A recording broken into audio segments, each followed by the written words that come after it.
Welcome to Stock Talk on May 21st. It's currently 4:40 p.m. Eastern Time. Thank you everyone for submitting your tickers and commenting. Now, I am getting a ton of tickers, so we're going to tackle around 5 to 10 tickers every day. I'm going to try to average around 5 to 10 so that we don't go overboard and make the majority of the video just tickers only. And if you guys do like these videos, if you guys do find those analysis of those tickers or the markets helpful, just hit the subscribe button down there and you guys can just keep up to date, subscribe. It's completely free and you just get a notification when I post a video and you guys can visit it whenever you want. So let's get started looking at SPY on the 180-day chart. It's kind of funny that I have /CL on there, but we talked about SPY particularly on the 180-day chart, and we drew in this support line. We said that the more time it tests the support, pretty much the better it gets. And you guys can see that we tested it once and we kind of rebounded from the top, and the support area was around 270 to 271, and here is the box depicting the support area.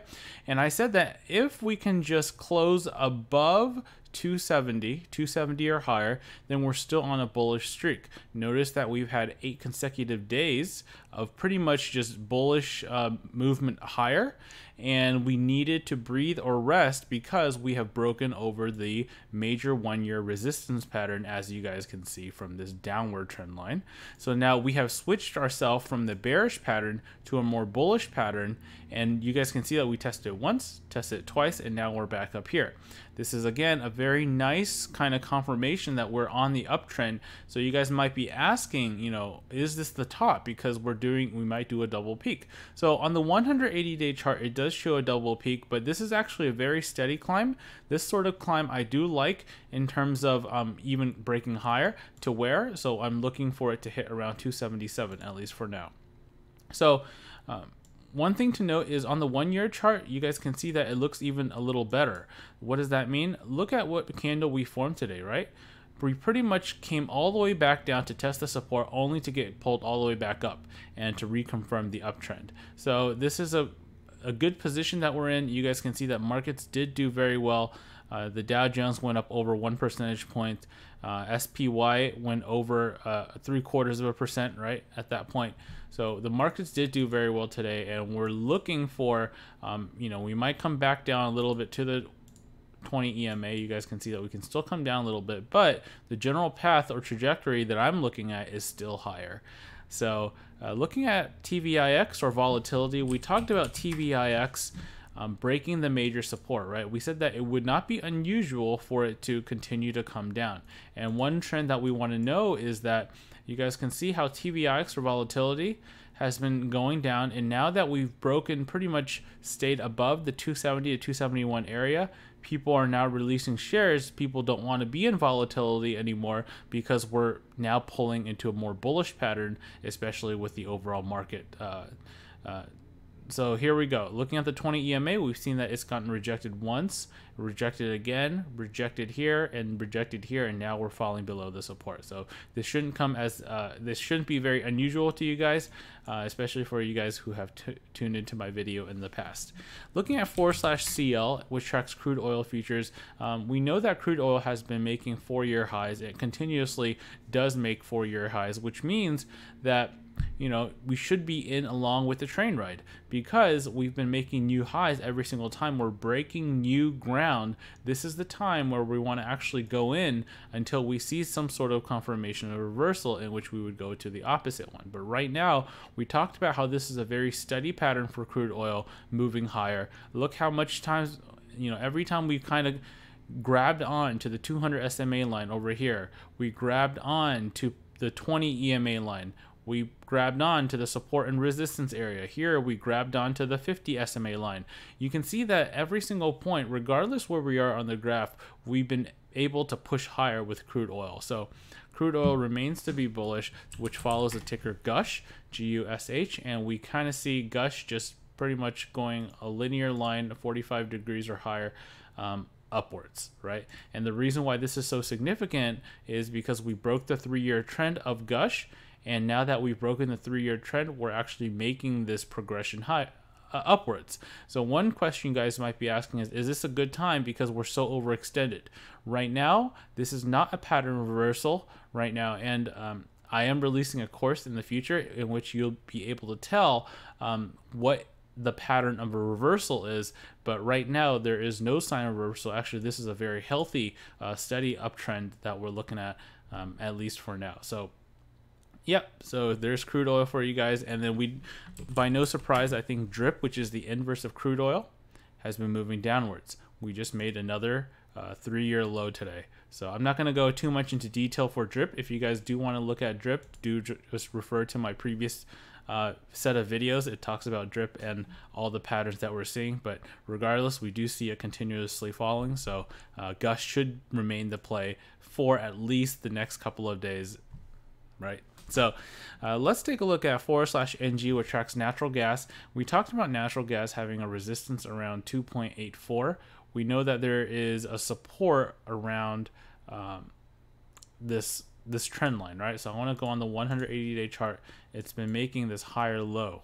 This is the support area, and natural gas remains to be bullish. So you guys can imagine what's happening right now, right? It can come down, but look how the 200 SMA coincides with the support line. This should be a pretty strong support if it starts coming down. We know natural gas is bullish since it's making higher highs as well. In this case, we would want to go into the ticker UGAZ or UGAZ, and we would look for a good entry point. Right now, we are at the peak. Why is that the resistance? So this resistance was actually brought on a long time ago. We drew it in at around $63.70. And look, we hit the peak now and we're coming back down. But remember, as long as /natural gas continues to push higher, if we are able to, we do expect this resistance to break. Right now, are we going to go in? Well, not right now, right? Because we are near the peak, but we would look for an entry position into UGAZ once we start getting to around this area. From I don't know if it will come down to $53.50 or $54, but this would be a good buy area because natural gas is continuously trending up. Looking at /GC, we have gold futures. /GC, we talked about this pattern in such that we know that there's a support around 1268 and that we're not there yet, and that we've been consolidating once again pretty much at this, kind of awkward place where there's really no support, but it's forming a new support right now, which is perfectly fine with me. But I just don't want to, think that, oh, this is in fact immediately like a support area. It could still get to it's at the 20 EMA, right?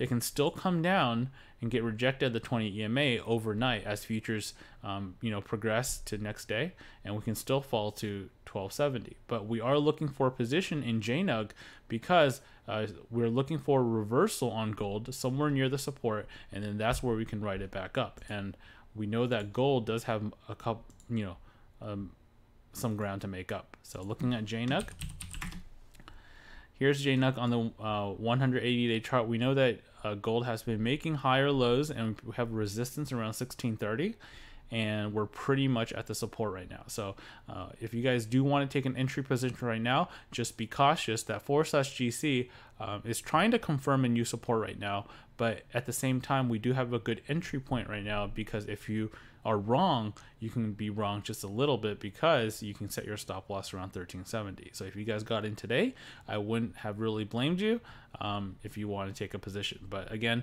we want to go by areas of confidence. We are most confident with crude oil. Next, we're most confident with actually gold, and then finally natural gas, because natural gas, we don't have a good entry point right now. So let's look at some of your comments right now. So Arshad, Hertz, please. Okay, so as you say, Arshad, so Hertz, we see that it's here's a support around 1711. It's broken under the support. So you guys can see that this is not a trend that I would like. You can see that we've gotten rejected the 20 EMA. We've broken the 180-day support, and it just doesn't, this picture does not look pretty at all. You guys can see this even a little better, right? We're pretty much on the downtrend, getting rejected at the 20 EMA. So because this is a downward trajectory, it's broken this triangle. We're not going to go into this one because it's too dangerous. There's no sign of a reversal just now. Chris Chen, SOXL was forgotten. I'm sorry about that if you did call it SOXL. This is a very nice call out, I think, because this is the bullish ETF, right? So as markets push up, generally this one kind of does push a little higher. This is the semiconductor ETF, of course. So we're looking at the support around 122.88, and we're now peaking at the area. So right now, there's room to grow, right? We know that this can still continue to push higher. We know that it can push 14%, possibly even higher, as the markets do continue to push up. So this one, I think if we can validate this as a support, and this is trying to do that, just one thing to be cautious. You see this lower high right now.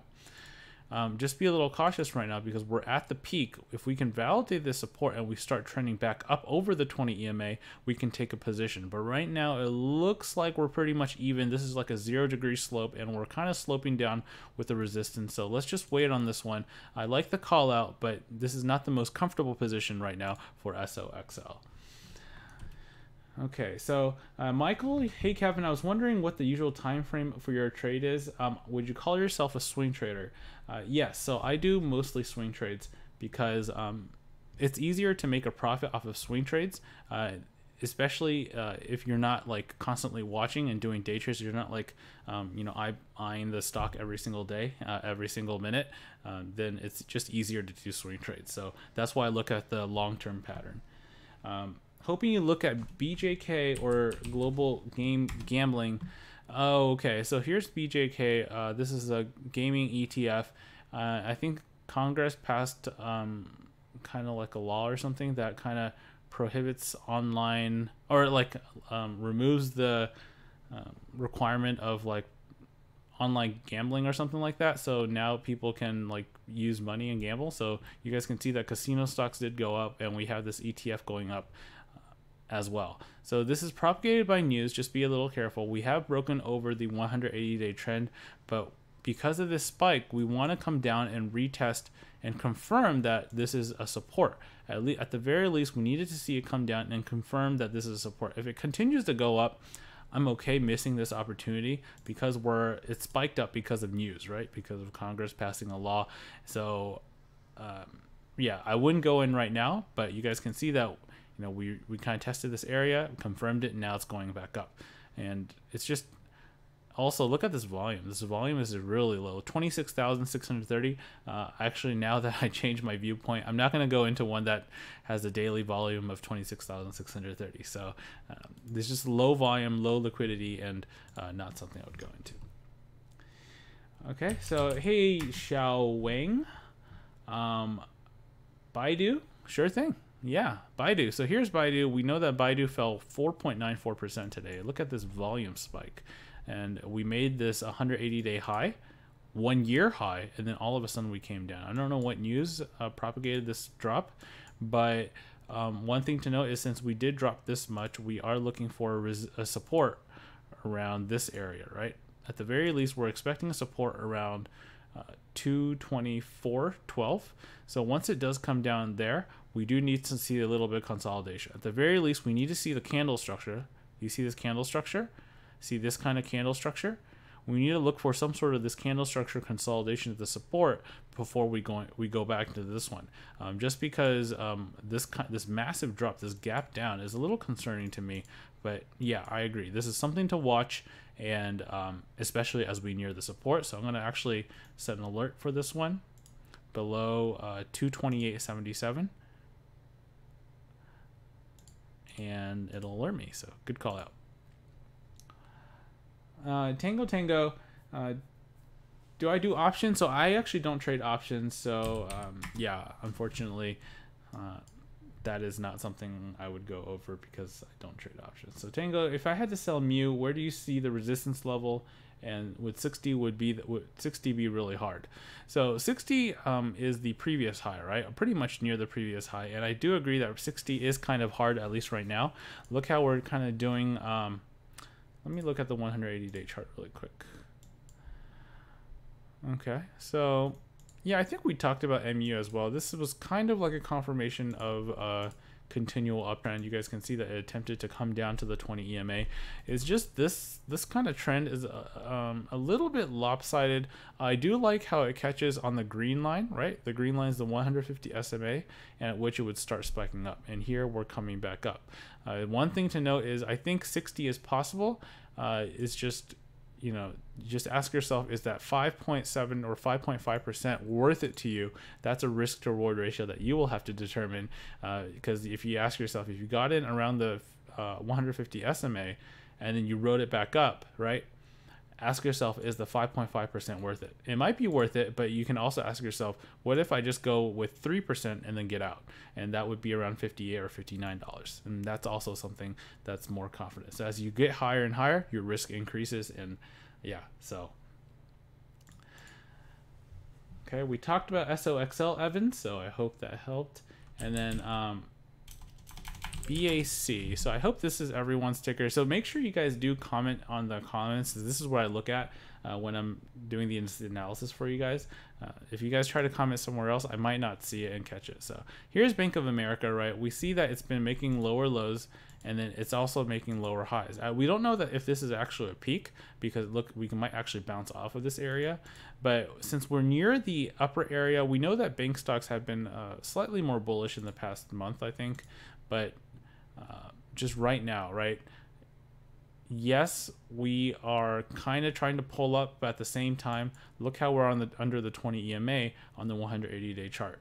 So this is not a trend that I want to go on right now. I would try to buy near the bottom around here, around $28 if you had to take a position. But for now, this is not this is not something I would like to enter in. So thank you everyone for all of your tickers that were submitted. I will see you guys tomorrow for another stock talk. Like I said, if you guys do find these videos helpful or submitting these tickers whenever you want to, just be sure to hit the like and subscribe button. And if you didn't like the video, I hope you do like it in the future or find some sort of value of it in the future. I will see you guys tomorrow. Happy trading, and we're looking for hopefully some more bullish in the markets. But if it does come down a little bit, we wouldn't be too surprised, right? As long as it holds over the support. I'll see you guys tomorrow, and see you later.